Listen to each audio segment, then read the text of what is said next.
بسم اللہ الرحمن الرحیم۔ یعقوب بن محمد خارسانی سے مروی ہے، فرماتے ہیں کہ میں اپنے شہر سے سیاحت اور توکل کے ارادے سے چلا اور اسی حالت میں بیت المقدس تک پہنچا۔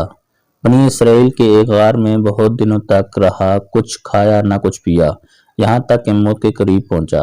اسی حالت میں دو رائیوں کو میں نے سیر کرتے دیکھا، پر گندہ بال اور گرد و آلود تھے۔ میں ان کے پاس گیا اور سلام کیا اور پوچھا کہ تم کہاں جا رہے ہو؟ انہوں نے کہا ہمیں معلوم نہیں۔ میں نے پوچھا کیا تم جانتے ہو کہ تم کہاں ہو؟ کیا کہا ہم اللہ کے ملک میں ہیں اور اسی کے سامنے ہیں۔ میں اپنے نفس کی طرف متوجہ ہوا اور اسے ملامت کرنے لگا کہ کیا یہ دونوں راہب باوجود کافر ہونے کے توکل پر قائم ہیں اور تو قائم نہیں ہوتا؟ پھر ان سے کہا تم اپنے ساتھ رہنے کی اجازت دے سکتے ہو؟ انہوں نے کہا بہتر ہوگا انشاءاللہ۔ چنانچہ ہم تینوں چلے۔ جب شام ہوئی تو وہ دونوں اپنے معبود کی عبادت کرنے لگے اور میں اپنے معبود کی عبادت کی طرف متوجہ ہو کر کھڑا ہوا، اور مغرب کی نماز میں نے تیمم سے ادا کی۔ وہ مجھے مٹی سے تیمم کرتے دیکھ کر مسکرائے۔ جب اپنی عبادت پڑھ چکے تو ایک نے ان میں سے اپنے ہاتھ سے مٹی کھودی تو موتی کی طرح چمکتا ہوا صاف پانی وہاں سے نکلا۔ میں متحیر رہ گیا اور پھر دیکھا تو ان کے دائیں طرف کھانا رکھا ہے۔ اس سے اور تعجب ہوا۔ انہوں نے مجھ سے کہا تجھے کیا ہوا؟ جو حیران ہے آگے بڑھ اور اسے کھا جو حلال روزی ہے، اور یہ ٹھنڈا اور میٹھا پانی پی۔ اور اللہ ذوالجلال کی عبادت کر میں آگے بڑھا اور سب نے مل کر کھانا کھایا اور پانی پیا۔ پھر نماز کے واسطے میں نے وضو کیا اور نماز قضا کی، اور وہ پانی زمین پر چلا گیا گویا تھا ہی نہیں۔ پھر وہ اپنی عبادت میں مشغول ہوئے حتیٰ کہ صبح ہوئی اور دونوں سفر کے واسطے اٹھ کھڑے ہوئے۔ میں بھی ان کے ساتھ رات تک چلا۔ جب شام ہوئی تو دوسرا راہب آگے بڑھا اور عبادت کر کے چپکے سے کچھ دعا کی اور پھر اپنے ہاتھ سے زمین کھودی تو پانی کا چشمہ ویسے ہی جیسا کہ کل اس کے ساتھی کے کھودنے سے نکلا تھا نکل آیا، اور اس کے پہلو میں کھانا بھی رکھا ہوا تھا، اور مجھ سے کہا آگے بڑھ اور کھاؤ پیو اور اپنے پروردگار کی عبادت کرو۔ چنانچہ ہم نے کھا پی کے نماز کے واسطے وضو کیا اور پانی اس زمین میں چلا گیا گویا تھا ہی نہیں۔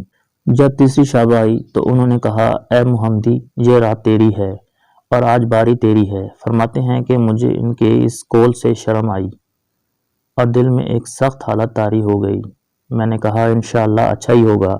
پھر ان سے ہٹ کر ایک طرف گیا اور 2 رکعت نماز نفل پڑھی اور کہا اے میرے مولا، اے میرے مالک، تو جانتا ہے میرے گناہ بہت ہیں جن کی وجہ سے تیرے نزدیک میرا رتبہ اور جا نہیں ہے اور نہ میرا منہ اس قابل ہے، لیکن میں اس وجل کریم بڑے رتبہ والے محمد علیہ افضل صلاۃ التسلیم کے واسطے مانگتا ہوں کہ مجھے ان لوگوں کے سامنے شرمندہ نہ کیا جائے۔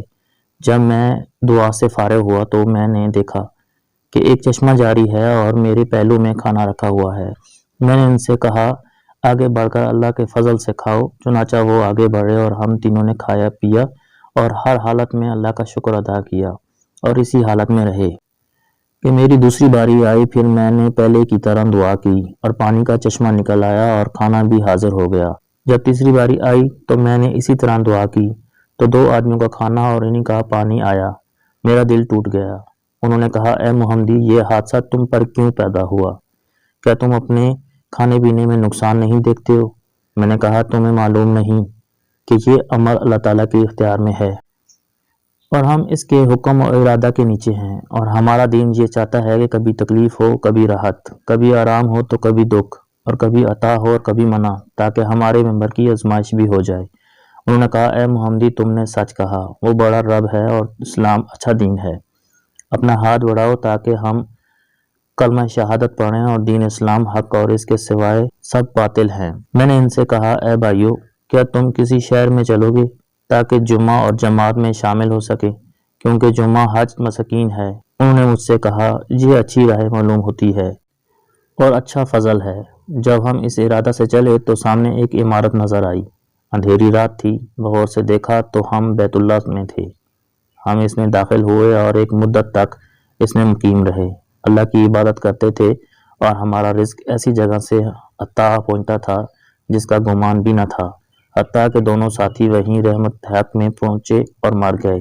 ناظرین و سامعین، حاصل نتیجہ یہ اخذ ہوتا ہے کہ بے شک توکل ایک عظیم دولت ہے اور ایک مومن کی شان اور پہچان ہے۔ جیسا کہ اس واقعہ سے بھی ہمیں سبق ملتا ہے کہ ہمیں زندگی کے ہر موڑ پر صرف اور صرف اللہ ہی پر توکل کرنا چاہیے۔